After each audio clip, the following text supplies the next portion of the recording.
Një mëngjesit të gjithëve, jemi sërish së bashku në rubrikën e Showbizit në emisionin e mëngjesit zbardhi për të sjellë tek ju të reja të fundit të saj.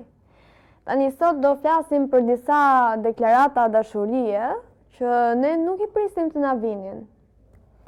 Fillimisht, Aldo edhe Danja.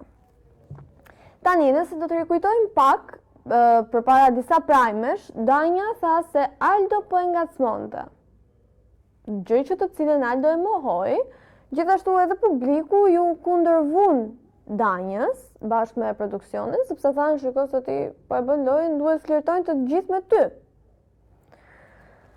Dhe të jemi realiste edhe ne i gjykuam Danjën. Mirë po, ajo që ne do të na habisi është tërësia e ditëve të fundit, ku Aldo ka marrë Danjën dhe i ka shprehur ndjenjat. I ka thënë Danjës që shiko, se largimi i me ty nuk ishte i kot, po ishte sepse unë fillova të krijoja disa ndjenja që nuk supozohet i krijoja. Vjen pak sa era tradhti këtu. Aldo shpreh se ishte shumë i qartë dhe në dieni që Danja ishte në një lidhje dhe që ndjenjat karshi Danjës nuk duhet ekzistonin kurse si, por ndjenjat nuk e pyetën. Rikujtojmë pak që Aldo ka patur disa pëlqime aty brenda. Ka qenë Rizarta, Ola mos gaboj, Danja dhe tani tha edhe se marrëdhënia e tij me Rizartën nuk ishte arsyeja përsa ai u distancua nga Danja, por ishte pikërisht ndjenja që ai kishte për të. Ne do të shohim se si do të vijojë dhe se çfarë do të diskutohet nesër në Prime në lidhje me këtë deklarat. Nuk e dim nëse kjo gjë është sa për lojë apo ka realisht ndjenja aty. Sepse dhe partnerja e tij, partnerja e Aldos, i tha në bisedë telefonike që shiko se nëse ty të thonë se ti ke pëlqyer 3 goca, ti pëlqej 6. Pra e shtyu në këtë drejtim dhe ne nuk e dim nëse ky pëlqimi për Danjën në këto ditë të fundit të programit është sa për show apo janë ndjenja të sinqerta. Megjithatë, ne do i zbulojmë, do i shohim të gjitha, do i shohim atë syrin ton skeptik. Kalim pak tek informacioni tjetër, sepse do të na vi sërish një deklarat dashurie.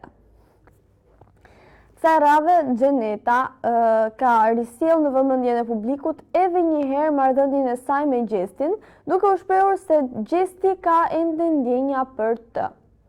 Një histori të cilën ne menduam se ishte mbyllur deri më tani, Xheneta e rihapi sërish në një intervistë të saj. Ajo tha se Gjesti kishte ende ndjenja për Xhenetën dhe se ai vazhdonte të bante disa sende personale të Xhenetës. Dhe ishte shprehur që dita më e bukur e Big Brotherit ishte kur hyri Xheneta.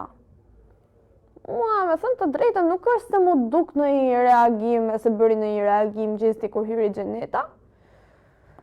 Por si pas Xhenetës, Gjesti pas ka akoma ndjenja. Tani edhe Xheneta, që kur ka marruar Big Brother VIP Kosova, mos them edhe gjatë, deri tani, po duket se do të marri pak si shumë vëmendje nga marrëdhënia e saj që ka patur me Gjestin.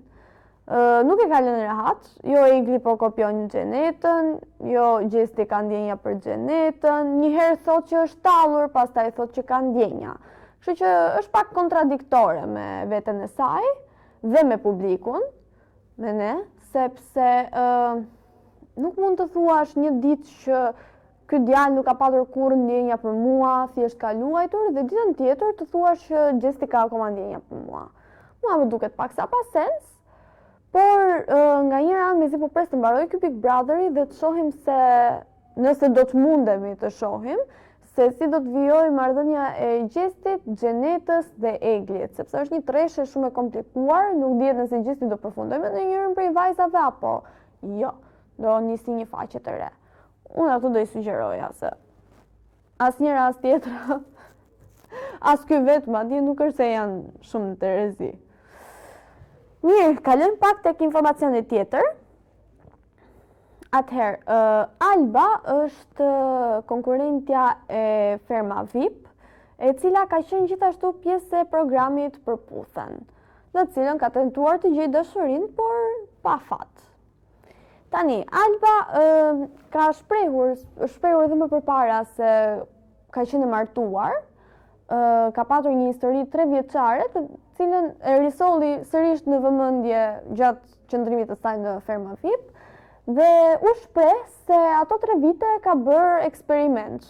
Është martuar dhe ka bërë eksperiment. Dhe kur nuk i eci, ishte e gatshme të niste një faqe të re. Erdhi në Tiranë, u bë pjesë e programeve e tjerë.